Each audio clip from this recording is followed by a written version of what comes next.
Esta noite, eu quero voltar a um texto que poderia ser chamado de texto de Natal, embora eu não estivesse pensando nisso quando preparei esta mensagem. Mas é o 14º versículo do 2º capítulo do Evangelho de Lucas, apenas um versículo. Glória a Deus nas alturas e na terra, paz, boa vontade para com os homens. Eu quero falar esta noite sobre o tema da paz bíblica. Como podemos ter paz? Lucas 12:49. Nosso mesmo Senhor Jesus Cristo está falando. Eu vim para enviar fogo sobre a terra, ele disse. Eu vim para enviar fogo sobre a terra. E então, em Mateus 10:34, ele diz algo mais muito estranho. Ele diz: não pensem que eu vim trazer paz à terra. Eu não vim trazer paz, mas uma espada. Parece uma contradição. Parece que ele não sabia do que estava falando. Ele foi anunciado como o príncipe da paz no Antigo Testamento. Ele veio em cumprimento das profecias do Antigo Testamento. Os anjos o anunciaram como aquele que iria trazer paz. E agora, quando ele atinge a idade de 30 anos e começa seu ministério, ele disse: eu vim trazer fogo sobre a terra. E ele diz: eu não vim trazer paz, mas uma espada. Como reconciliamos isso? O que ele quis dizer? Há aqueles que tentaram reduzir Cristo ao nível de um gênio, inócuo, apaziguador. Mas Cristo disse: você está errado. Eu sou um incendiário. Eu sou um portador de espada. Esta geração tem sido chamada de geração atormentada. E a razão pela qual foi chamada assim é porque é uma era de revolução. Uma revolução tecnológica que está causando outras revoluções ao redor do mundo. Revoluções políticas. Antigas ordens estão morrendo e novas ordens estão surgindo. Nações estão sendo derrubadas por revoluções quase semanalmente, como lemos em nossos jornais. E naquele dia trágico aqui no Texas, naquele dia de novembro de 1963, o presidente Kennedy havia se preparado para dizer ao Conselho de Cidadãos de Dallas estas palavras: nós, nesta geração, somos por destino e não por escolha, sentinelas nas muralhas da liberdade mundial. Nós não buscamos essa responsabilidade, mas não vamos nos esquivar dela.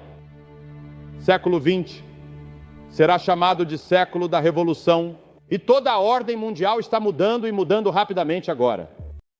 Moralmente, estruturalmente, nos negócios, no trabalho, no governo, tudo está em mudança e em crise. Deus ama o nosso mundo. Ele ama você tanto que deu seu filho para morrer na cruz e trazer paz. E a Bíblia ensina 3 tipos de paz, apenas 3.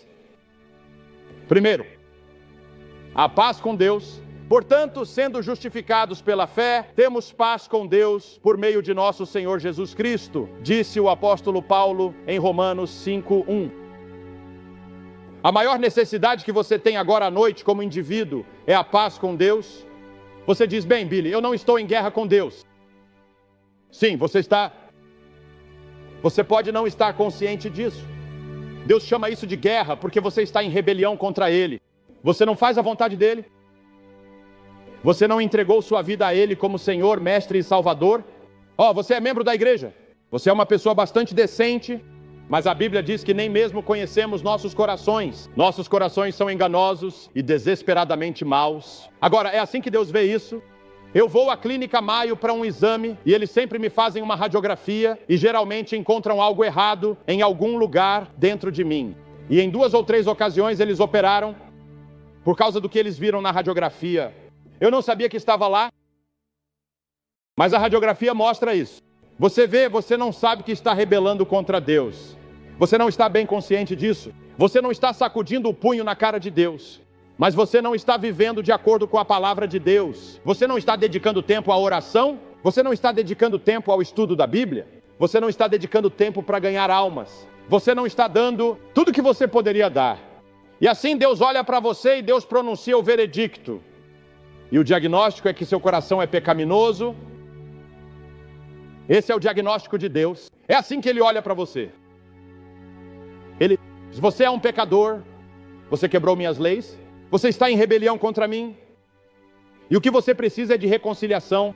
E a maior necessidade que temos esta noite é a reconciliação com Deus. Como você se reconcilia com Deus? É para isso que a cruz serve.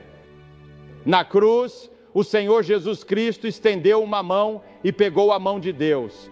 E com a outra mão pegou a sua mão e nos uniu, reconciliando-nos com Deus na cruz. E você só pode encontrar Deus na cruz. Alexander Solzhenitsyn esteve aqui recentemente, lembra? E ele fez uma turnê pelo país. E ele contou uma pequena história que todo mundo deveria ouvir, se você ainda não ouviu. Ele disse que quando esteve naquela prisão por tanto tempo, houve uma vez e apenas uma vez em que pensou em suicídio. Ele disse que nunca foi permitido falar com seu companheiro de cela. Por semanas a fio eles não podiam se falar. E ele disse que seus companheiros de cela o viam ficando cada vez mais fraco, mais deprimido e mais desanimado a todo momento. E ele disse que seu companheiro de cela pegou um palito e na areia ou na terra da cela ele desenhou um pouco com um graveto. Na areia da cela ele desenhou uma imagem da cruz. E Solzhenitsyn disse: naquele momento, todo o propósito da minha existência se revelou para mim. Porque ele disse: eu percebi que Jesus Cristo derramou seu sangue por mim naquela cruz. E ele disse: isso me deu a coragem para suportar meu encarceramento. Você já chegou a essa cruz, não com todos os seus adornos religiosos, não com todas as suas pretensões e orgulho, mas veio com grande humildade e disse: ó Senhor, eu pequei, sinto muito. E estou disposto a que você entre na minha vida e mude minha vida e meu jeito de viver. Eu conversei com um homem esta tarde em uma cidade distante que vai à igreja e senta na primeira fila. Ele disse: eu vou me suicidar em apenas alguns minutos. Eu fiquei tão deprimido. Eu orei com ele.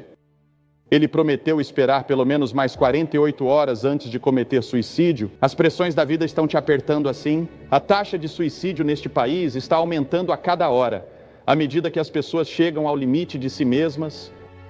E parte disso está bem na igreja. Pessoas que têm religião, mas não têm Jesus Cristo. Um pastor nesta cidade me disse ontem: Billy, o maior problema que enfrentamos no oeste do Texas é que temos religião, mas não conhecemos realmente Jesus Cristo. Foi isso que Jesus disse a Nicodemos: você deve nascer de novo. E ele era um homem religioso. Paz com Deus. É por isso que Cristo morreu, é por isso que ele ressuscitou, é para isso que serve a cruz.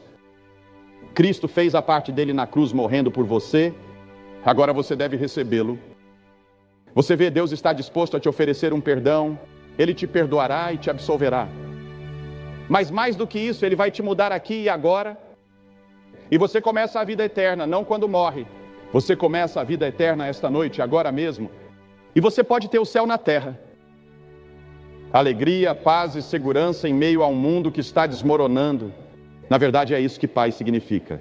Paz significa tranquilidade, não importa quais sejam as circunstâncias. Deixe as bombas caírem, deixe as guerras virem, deixe o mundo se despedaçar. Deixe seu marido te deixar ou sua esposa te deixar. Deixe a morte vir para a família. Todas essas coisas vão causar lágrimas, sim. Mas no meio disso há paz, porque você tem paz com Deus. E isso nos leva ao nosso segundo ponto. A paz de Deus. Paz com Deus agora. Agora, a paz de Deus. Jesus disse: a paz eu deixo com vocês. A minha paz eu dou a vocês. Não como o mundo dá, eu dou a vocês. Agora o mundo pode te dar uma paz. Você pode sair daqui e ficar bêbado e ter um pouco de paz. Você pode sair e usar algumas drogas e ter um pouco de paz e tranquilidade por um curto período. Você pode sair daqui e ter uma experiência sexual, ter um caso, e você vai ter um pouco de paz, um pouco de diversão, um pouco de alegria por um tempinho. A Bíblia diz que há prazer no pecado. Por uma curta temporada. Mas então vem o terrível momento da verdade, quando você deve encarar a realidade. Quando você deve enfrentar Deus, você deve enfrentar o julgamento, você deve enfrentar a eternidade. E você não tem a paz de Deus. E o maior legado que Cristo nos deixou foi a sua paz. Ele disse: a minha paz eu dou a vocês. Pense na serenidade com a qual Jesus Cristo se movia em sua vida. Ele não estava correndo de um lado para o outro como nós fazemos. Ele parecia dedicar tempo a todos. Ele teve apenas 3 anos. Ele poderia ter alimentado as pessoas famintas do mundo. Com um movimento do braço, ele pararia todas as guerras, mas ele não fez isso. Esse não era o plano de Deus. O plano de Deus era que ele fosse para a cruz e levasse seus pecados. Você vê, Deus não poderia ser justo e simplesmente te perdoar. Deus não poderia simplesmente chegar e te dar um tapinha nas costas e dizer: Jim, Bill, Suzy, Mary, eu te perdoo. Eu sei que você quebrou minha lei e pecou. Você vê, para nós o pecado parece trivial. Não parece sério, mas aos olhos de Deus é extremamente sério. Significa morte eterna. Significa julgamento. Deus é um Deus justo, absolutamente justo. Alguém tinha que suportar a punição. Alguém tinha que passar o tempo na prisão. Alguém tinha que sofrer as dores do inferno e do julgamento. E Jesus Cristo se apresentou e disse: eu irei. E ele assumiu seu julgamento e seu inferno. E quando ele estava naquela cruz, ele disse ao povo que estava zombando. Ele disse: Pai, perdoe-os também. Eles nem sabem o que estão fazendo. Nunca houve uma pessoa que clamou ao Senhor, mesmo com um suspiro ou uma respiração, e disse: Senhor, lembra do ladrão na cruz. Ele merecia a morte. Ele merecia morrer. Ele era um assassino. Ele era um ladrão. E tudo o que ele fez foi se voltar para Jesus Cristo e dizer: lembra-te de mim quando entrares no teu reino. E Jesus disse: hoje estarás comigo no paraíso. Lembra-te de mim. É isso. Tão rápido. As pessoas dizem: bem, você não pode vir a Cristo tão rápido e ter sua vida mudada assim. Você também pode. Paulo e Silas estavam na prisão. Eles estavam cantando e estavam testemunhando, e o carcereiro estava ouvindo. E as paredes da prisão caíram em um terremoto, e parecia que os prisioneiros estavam escapando, e o carcereiro puxou sua espada. Ele ia se matar. Sabia que os romanos o matariam ao deixar os prisioneiros escaparem. E Paulo disse: espere um minuto. Nós não fugimos. Ainda estamos aqui. E o homem caiu no chão em terror. E ele disse: o que devo fazer para ser salvo? E você sabe o que a pessoa média diria a ele. Porque você não está em um estado emocional para ser salvo. Espere até você se acalmar. Vamos nos encontrar e conversar sobre isso amanhã, te explicar. Paulo não fez isso. Paulo disse: creia no Senhor Jesus Cristo e você será salvo, você e sua casa. Apenas acredite agora, aqui. E naquele momento, aquele carcereiro filipense recebeu Cristo, foi salvo e foi perdoado. E antes que a noite terminasse, ele estava fazendo trabalho social. Porque diz que ele lavou as costas dos prisioneiros que ele havia espancado apenas algumas horas antes.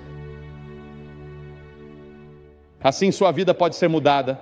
Você pode ser tocado por Cristo esta noite e nunca mais ser o mesmo. E então, em terceiro e último lugar, a paz com nossos semelhantes. Jesus disse: tenham paz uns com os outros. Em outras palavras, devemos trabalhar pela paz. Devemos fazer tudo. Isso, Senhor. O que Kissinger tem feito. Mas o homem sem Deus nunca trará paz permanente. Milhares de tratados de paz foram assinados na história do mundo. E ainda assim temos guerras. Haverá um dia e uma hora em que não teremos mais guerras. Sim, está chegando um dia. Ouça o que as Escrituras dizem. E ele governará as nações, e eles transformarão suas espadas em arados, e suas lanças em podadeiras. As nações não levantarão espada contra a nação, nem aprenderão mais a guerrear. Isaías 2:4. Isso vai acontecer. A guerra será eliminada. A paz virá. E então as Escrituras dizem em outro lugar: e naquele dia farei uma aliança por eles, com as feras do campo, as aves do céu e com os seres que rastejam pelo chão, e eu quebrarei o arco, a espada e a batalha da terra, e todos se deitarão juntos em segurança. Você viu a imagem na televisão na outra noite, como os insetos estão prestes a dominar o mundo? E há uma batalha agora sobre se o homem vai sobreviver até o ano 2000 d.C. Ou se os insetos vão sobreviver, e estamos em guerra com o mundo dos insetos porque eles estão se movendo tão rápido. Aqui diz, aquelas pequenas criaturas rastejantes, esses insetos, estaremos em paz com eles. Com o mundo animal estaremos em paz. Você pode ter um tigre na sua sala de estar, assim como você tem um gato agora. Vai ser um tempo maravilhoso. Não haverá lágrimas nem sofrimento, nem hospitais, nem exércitos, nem marinhas, nem guerras. E não haverá morte nem cemitérios, um mundo maravilhoso e glorioso que está por vir. Qual será o governo? As Nações Unidas? Não. Teocracia. Deus reinando. Deus estará no comando e Ele governará o mundo, diz a Escritura, com uma vara de ferro. Isso significa com justiça perfeita, amor perfeito e misericórdia perfeita. Esse é o futuro. E eu quero te dizer esta noite, eu apostei tudo o que tenho e tudo que algum dia terei na promessa daquela palavra. Estou confiando em Jesus Cristo e somente nele como meu Senhor e meu Salvador. E quando o meu momento de morrer chegar, se eu morrer antes que ele venha, eu sei que haverá um anjo que virá e me pegará pela mão e me levará à presença do meu Senhor, e eu estarei com ele para sempre. Eu sei de onde vim, sei por que estou aqui, sei para onde estou indo, e não tenho nenhuma dúvida sobre isso. Você pode ter essa mesma paz, essa mesma certeza, essa mesma alegria ao colocar sua confiança e fé em Jesus Cristo. E eu vou pedir para você fazer isso esta noite. Como eu vou pedir para centenas de vocês se levantarem do seu assento agora e virem ficar em frente ao palco e fazer esse compromisso com Cristo abertamente. Você diz, bem, Billy, por que temos que vir à frente? Porque Jesus disse, se você não me confessar diante dos homens abertamente, eu não o confessarei diante do meu Pai que está no céu. E toda pessoa que ele chamou no Novo Testamento, ele chamou publicamente, havia uma razão para eles. Se você está envergonhado de seguir Cristo, então você não é um seguidor dele. Ele quer que você saia e seja aberto sobre isso. E eu vou te dar uma oportunidade de sair esta noite e ser aberto sobre isso. Você pode ser membro da melhor igreja da cidade, ou pode não ser membro de nenhuma igreja. Você pode ser católico, protestante ou judeu, ou pode não ter nenhuma religião, mas você quer vir e entregar seu coração e sua vida a Ele esta noite. E você quer ter certeza sobre isso. Você quer a paz dEle. Você quer o perdão dEle. Você quer saber que vai para o céu. Você quer escolher o lado dEle esta noite. Levante-se e venha. Se você estiver com amigos que vieram de ônibus, eles vão esperar por você. Traga seu amigo com você. Vai levar apenas 2 ou 3 minutos. E depois que você vier, aqui está o que vamos fazer. Eu vou dizer uma palavra para você, fazer uma oração com você e te dar algumas literaturas. E você pode voltar e se juntar aos seus amigos. Levante-se e venha agora mesmo. Se você vem daquele balcão superior, leva cerca de 1 minuto a mais. Então levante-se e venha agora mesmo, rapidamente, de todos os lugares. E todos vocês aqui atrás que Deus falou e em toda parte, levantem-se e venham. Nós vamos esperar.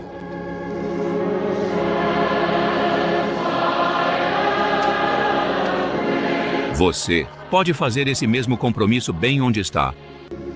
Vocês que estão assistindo pela televisão podem ver aqui no estádio da Texas Tech University centenas de pessoas atravessando este campo para fazer esse compromisso com Jesus Cristo e encontrar a paz com Deus, a paz que excede todo entendimento.